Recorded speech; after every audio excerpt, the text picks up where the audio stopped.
Man, Ryan, You're on. Hi, this is Coach Gogo again, and on a very special session here because we're talking about this six figures freelancing.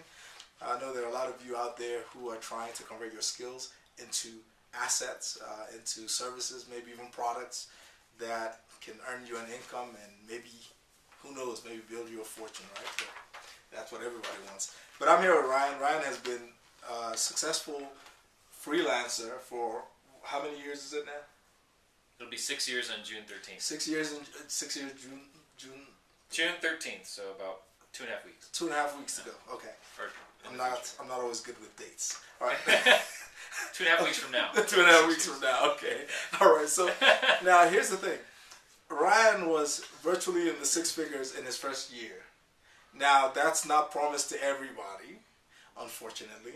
But what it does mean is that it is possible, and that there are principles that you can use to maximize that. I'm going to be asking Ryan some questions throughout this series to really delve deeper into questions that maybe you're not going to get from the book out there. All right. Now, one of the first questions I have for you is, well, first of all, thank you for doing this. Sure. All right. But one of the first questions I have is, how do I know when I'm being unrealistic? And that could be with the time frame or with the budget when I'm getting ready to start a new freelance business. Well, I think the first thing that you need to do is to know how much you need to make every month. Okay.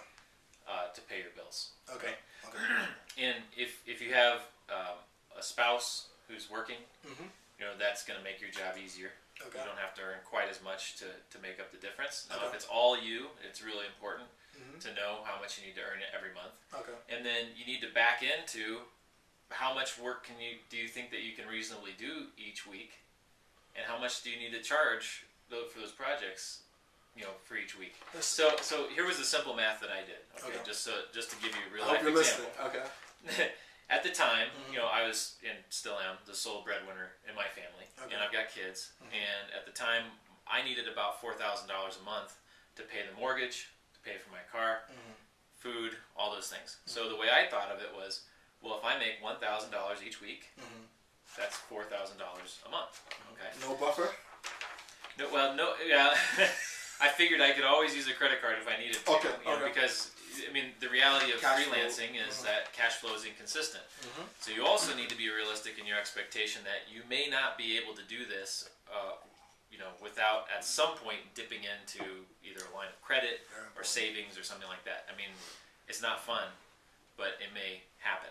So that's the number that I came up with. I came up with $4,000, $1,000 a week. Mm-hmm. So then when somebody said, "Hey, I'm looking to have a sales letter written," I'd say $1,000. Mm-hmm. I figured there's no way that I can. That was your pricing system? That was my pricing system. I was like, there's no way that I can do such a bad job that I can't help this guy make an extra $1,000 or $2,000. So I thought that was a safe fee, at least that my client was going to break even, and that gave me a level of confidence that, hey, I'm going to be able to deliver something on this promise. Yeah. And it's going to be good for my client. So $1,000. So then I thought, if I can write 4 sales letters a month, 1 a week, at $1,000, I can make it. Yeah. Or a combination of emails and opt-in pages and whatever. So that's how I started, and that's why I was able to get started so quickly in my personal situation, is just because I priced basically to pay my monthly bills. That's what I did. Take that, you pricing experts. Good idea. Now, on the other hand, if you need $15,000 a month to pay your monthly bills, then you might have a problem just getting started out. Yeah. So the first step for you may be to decrease your monthly expenses. Find out how you can scale back so that making that transition is easier. I always felt like the guys who lived in